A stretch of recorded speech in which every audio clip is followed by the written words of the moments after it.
Okay, so today we're going to read a story called The Emperor and the Kite. And this story is written by one of my very favorite authors, and her name is Jane Yolen. When we're able to get back into the library, I would love for you to check out some of her books. She really writes very inspirational stories, but also sometimes very sad. One of my favorite books written by her is The Island of Blue Dolphins.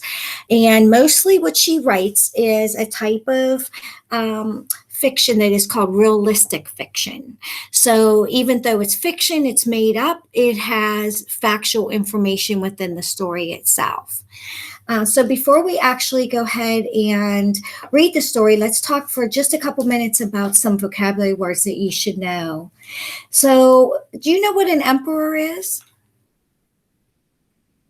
Um, I Arlena? I think it was like some type of ruler. Yeah, so an emperor is someone who rules an empire. Another word is rule. So, what does it mean to rule something? To like be the boss of it and be in control of it. Yeah. So it's someone who has authority over other people or other things. And what does it mean to have peace? Like everyone's okay with each other, no one's in arguments, and just everything's okay. I like that definition. Yes. So you do not, everything's nice and calm. What does the word evil mean? Something that's bad probably has bad intentions to do bad things to people and things. Very good. And how about grain? So when we're talking about food, what is a grain? Like a oh gosh, like a very small amount of. I think it's like a. I want to say it like has something to do with like rice, but I've like heard people say like a grain of rice. You're exactly right. Grain is wheat or other cereal crops. Okay, so rice could be there. How about monk? What is a who is a monk? I actually don't know that one. So a monk is someone that is very religious and they're a member of a religious community. So monks are usually, when we think of monks, they're usually dressed in very plain clothing, very similar to what a priest would be, um, or a nun.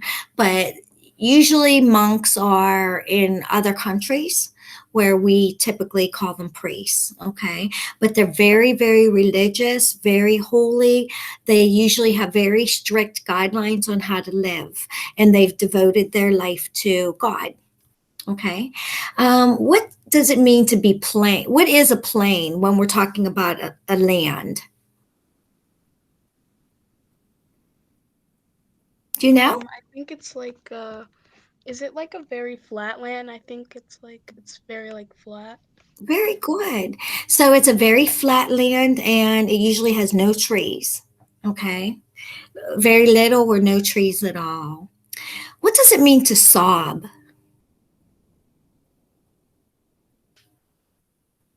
I think it means to cry. Yeah, so if you're sobbing, you're crying, and usually sobbing you're loud when you're doing it. And so it's not just like a little cry you're upset, it's really you're letting go and just crying really loudly and almost hysterically, you know. You're very very upset. Do you know what twined means? I think it means like tangled, I think. Yeah, so it's wound around something. If it's intertwined, it's all circling around one main idea. So if it's twined, it's wound around something. How about stilly? That's a different word you might not have heard of. Stilly. If you are stilly, then you're very determined to do something. Stilly. What does it mean to grasp something? To take hold of it. Yeah, so if you hold on to it firmly, you completely understand something. Your teacher might say, "Do you grasp that?" That means that she's asking you if you really understand it, if you have a firm grip on what's going on. What's a windowsill? It's kind of basic. Gianna, what's a windowsill? Welcome. A seal to a window? Yeah, so it's like the bottom edge of the window. Right now, my windowsills all have plants on them growing, getting ready to put them outside. And here's one that you might not have heard of, billowed.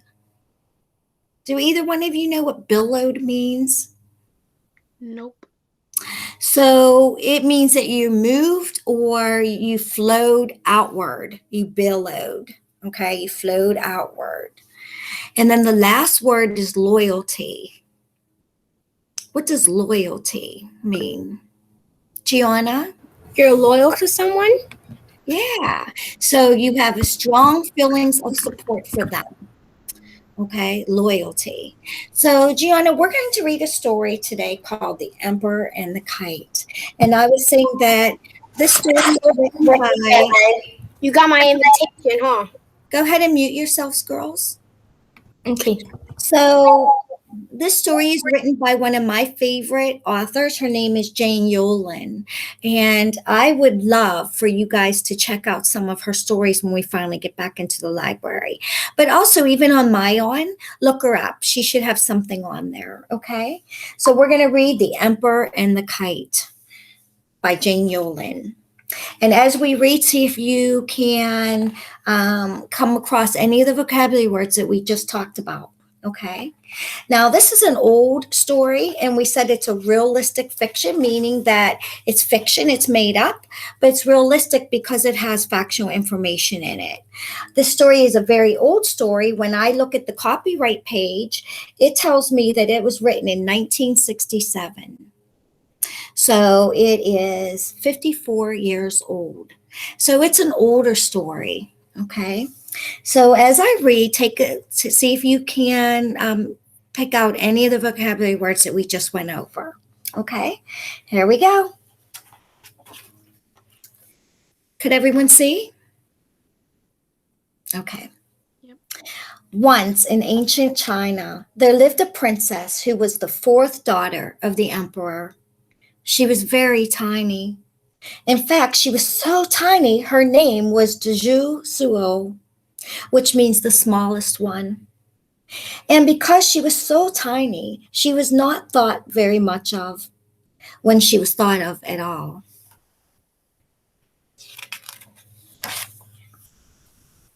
Her brothers, who were all older and bigger and stronger than she, were thought of all the time. And they were like four rising suns in the eyes of their father. They helped the emperor rule the kingdom and teach the people the ways of peace. Peace is a vocabulary word, isn't it? It is. Good job. Even her three sisters were older and bigger and stronger than she. They were like three midnight moons in the eyes of their father. They were the ones brought food to his table. But Jeju Suwu was like a tiny star in the emperor's sight. She was not even allowed to bring a grain of rice to the meal. Grain. Good job. And that was your example, grain of rice. So little was she thought of. In fact, she was so insignificant, the emperor often forgot he had a fourth daughter at all. And so Jeju Suo ate by herself, and she talked to herself.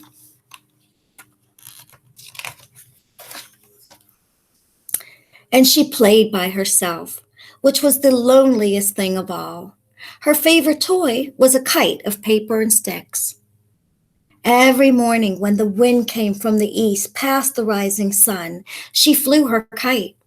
And every evening, when the wind went to the west past the setting sun, she flew her kite. Her toy was like a flower in the sky, and it was like a prayer in the wind. In fact, a monk, vocabulary, who passed the palace daily made up a poem about her kite. My kite sails upward, mounting to the high heavens, and my soul goes on wings. But then he was a monk and given to such thoughts. As for Well, Princess de Suo, she thanked him each day for his prayer. Then she went back to flying her toy.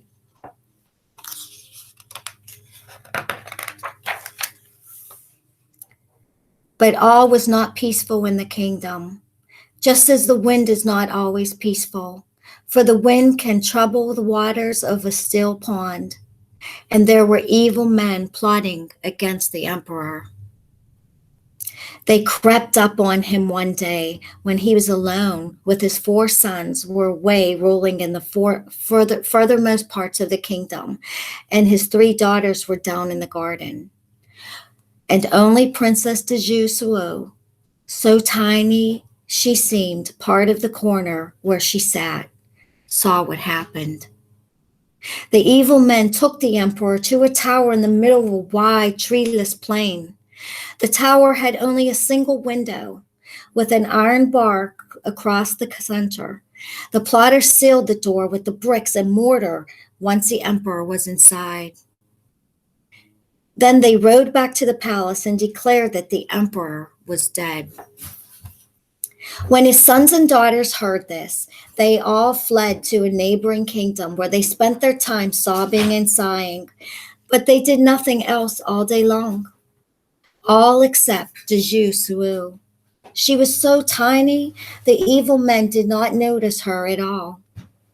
And so she crept to the edge of the wide, treeless plain, and there she built a hut of twigs and branches.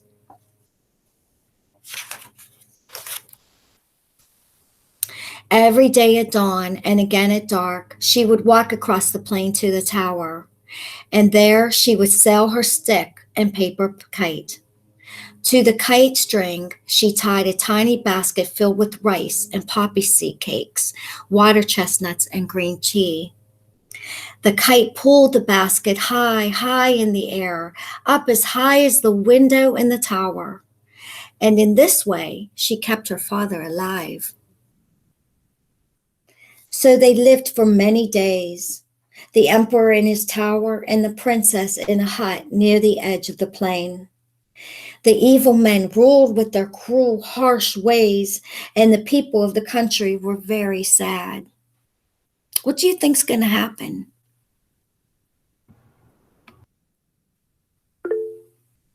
Gianna? They might go back to the tower. Okay. Anyone else?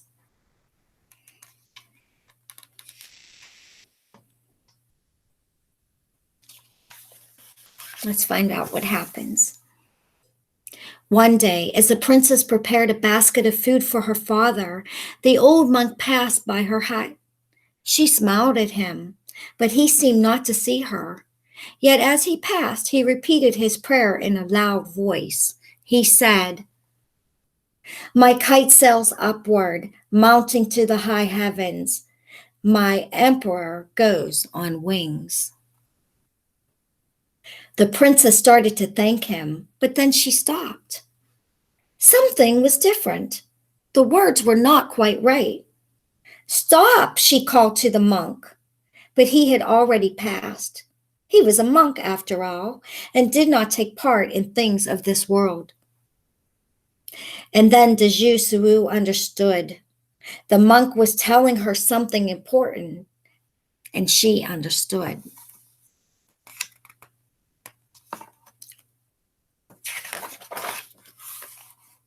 Each day after that, when she was not bringing food to her father, de Suo was busy.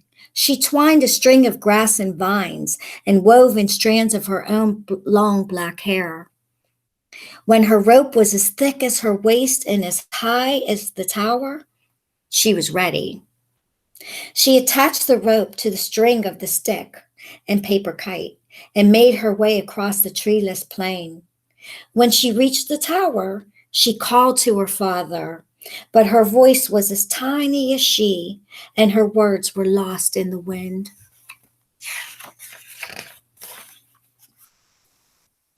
At last, though, the emperor looked out and saw his daughter flying her kite. He expected the tiny basket of food to sail up to his window, as it had done each day. But what should he see but the strand of vines and grass and long black hair? The wind was raging above, holding the kite in its steely grip. And the princess was below, holding tight to the end of the rope. Although the emperor had never really understood the worth of his tiniest daughter before, he did now. And he promised himself that if her plan worked, she would never again want for anything, though all she ever wanted was his love. Then he leaned further out of the tower window and grasped the heavy strand. He brought it to his tower room and loosened the string of the kite. He set the kite free, saying, "Go to thy home in the sky, great kite." And the kite flew off toward the heavens.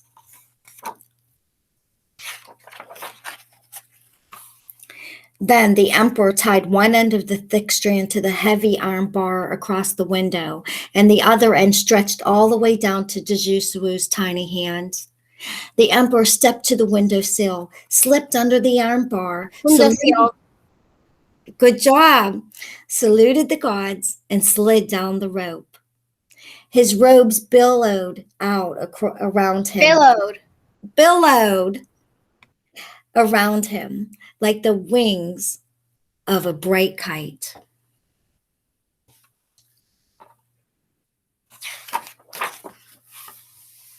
When his feet reached the ground, he knelt before his tiny daughter, and he touched the ground before her with his lips. Then he rose and embraced her, and she almost disappeared in his arms.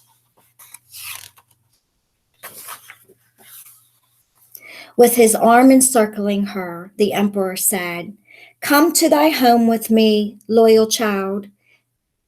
He lifted the tiny princess to his shoulders and carried her all the way back to the palace. At the palace, the emperor was greeted by wild and cheering crowds. The people were tired of the evil men, but they had been afraid to act. With the emperor once again to guide them, they threw the plotters into prison. And when the other sons and daughters of the emperor heard of his return, they left off their sobbing and sighing, and they hurried home to welcome their father. But when they arrived, they were surprised to find Dejusu on a tiny throne by her father's side.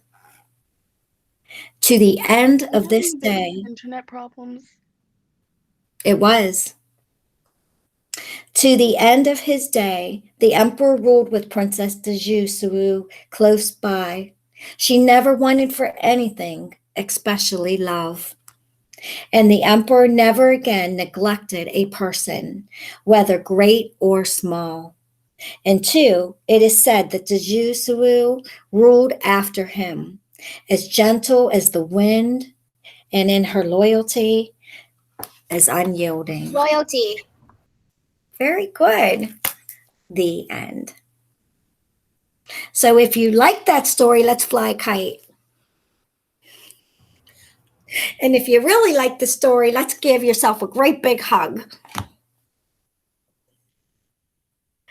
Okay. So That's probably my favorite story that you were reading. Oh, I'm so happy to hear that. What was your favorite part? What did you like about it the most? I liked about it when at the end they never judged if they were great or small.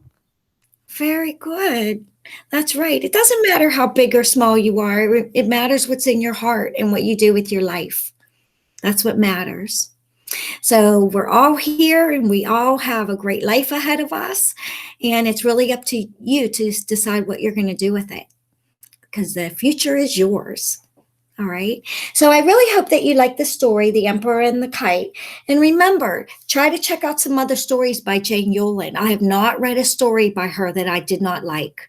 Her words and the way that she puts her words down on paper and describes things is really, I find, unique.